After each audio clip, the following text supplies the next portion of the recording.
Chinese, okay, had gone over to America to build the railroads, okay, took loads of opium with them, right, did an excellent job of building the railroads, but got well off their tits, right, on the opium. The Yanks couldn't handle it, right, and convened this series of conferences in Vienna, okay. But at the end, right, the end of the second opium conference, they made both the trade and consumption of opium illegal. Be that as it may, but during the deliberations of the League of Nations' Second Opium Conference, the delegate from Egypt, one Mohammed El-Gwindi, jumped up and said, look, if you are going to make opium illegal, then you must make hashish illegal too. Now, you can probably imagine, yeah, what sort of guys were delegates for the League of Nations in the 1920s, okay? Not your regular bunch of caners, right, for sure. I mean, like, really straight guys, okay? Scratching their heads, right? Hashish? Hashish? Hashish? None of them had a fucking clue, right, what this Egyptian was talking about, right? But they were responsible delegates in their own way. So they called upon Mohammed El-Gwindi, the delegate from Egypt, and said, please stand up and tell us, explain to the world effectively. Please explain to the world precisely what hashish is and why it should be made illegal. I would very much like to read out what he said, all right, for two reasons. One, the more important one, it's fucking hilarious, right? I mean, it really is very entertaining. Okay?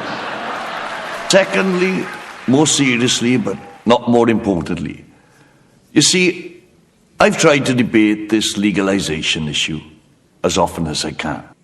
I've challenged everyone from Tony Blair, Jack Straw. Do you go upwards or downwards from that pair of pricks? I can never work it out, but fucking Jack Straw, man. No, see, I particularly, sorry, tangent now, right? But like, I particularly dislike Jack Straw for the following reasons.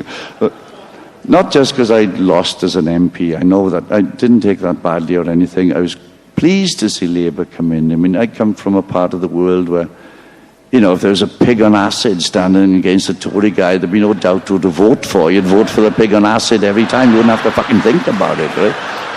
So, like, I was quite glad to see Labour getting in and thinking, with some reason, thinking that they might do something sensible about drug legalization, okay? Just thinking they might. And fucking Jack Straw then, coming with all that bollocks, all right? Oh, and then I noticed his name spelled backwards is Warts. I changed my name for far less reason than that. Of course, he's not Home Secretary now, is he? I don't know why the fuck I'm talking about him. No, he's Foreign Secretary now, isn't he? He is, isn't he? No, he is. I know, because like, oh no, I'm going off on a tangent now. But honestly, this is so fucking funny. I'm going to do it. All right, like. So right now, Jack Straw now, right, is Foreign Secretary, isn't he? Representing us to the rest of the world in these very troubled times, yeah? I got the right guy now, have I? I'm not off on a spit, right. Now, I heard, right, him say this on the radio a few months ago, but I didn't want to talk about it because I couldn't believe he'd said it, and I wanted to check that he actually had said it. So now I can repeat what he says because I couldn't dare do it without checking it, right? Obviously. And this is actually what Jack Straw said, right? Osama bin Laden. It's great to have the way silence always follows that name, isn't it? Osama bin Laden is clearly very psychotic and extremely paranoid. Now see, to me, paranoid means thinking a lot of people are trying to get you when they are not.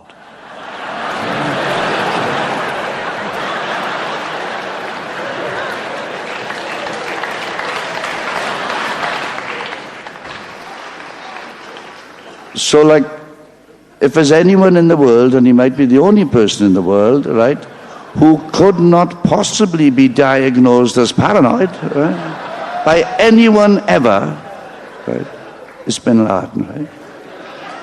And see, even the first bit, like, even that first bit of what he said, clearly very psychotic. Now, if you're psychotic, it means you're mad, right? Not bad. Like, my lungs are, fucked up. If you're psychotic, your brain's fucked up in some sort of way, right? You can go and get it treated. It's not your fault, something wrong with you, you can go and get it treated. So if Bin Laden was arrested here tonight, I mean, he would get nutted off right away, okay? There's no way he's going to the Nick, okay? He's going to get nutted off. It's not his fault. He's only going to go to hospital to be made better. Anyone starts arguing with him, he's going to say, no, ask Jack Straw. I mean, what a twat. Anyway, sorry, but I have challenged them all, right, to debate against me. I've said, choose any forum you want. Right? Choose any audience you want. Have as much media publicity, coverage as you want. Please give me as much strong dope as you want before the debate. Please allow me to chain smoke strong joints during the debate. I don't insist on it, but if possible, I prefer it.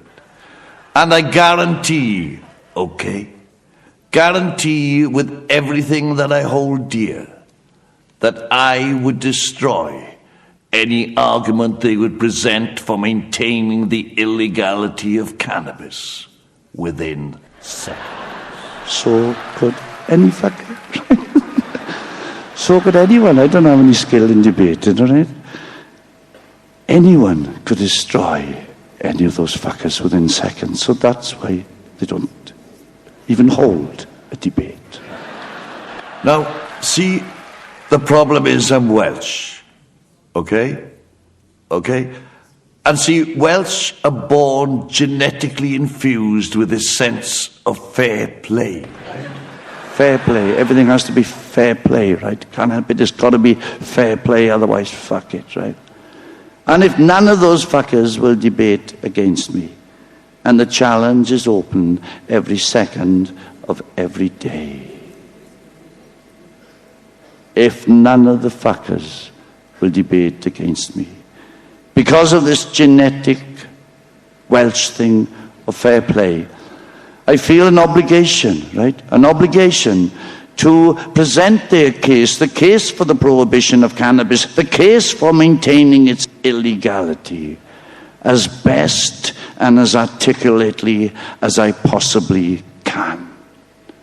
And I can't do any better than read out what this fucking Egyptian said, right? Because it's the worst thing that's ever been said about hashish. And the reason it was made and stays illegal. Can't be fairer than that, can I?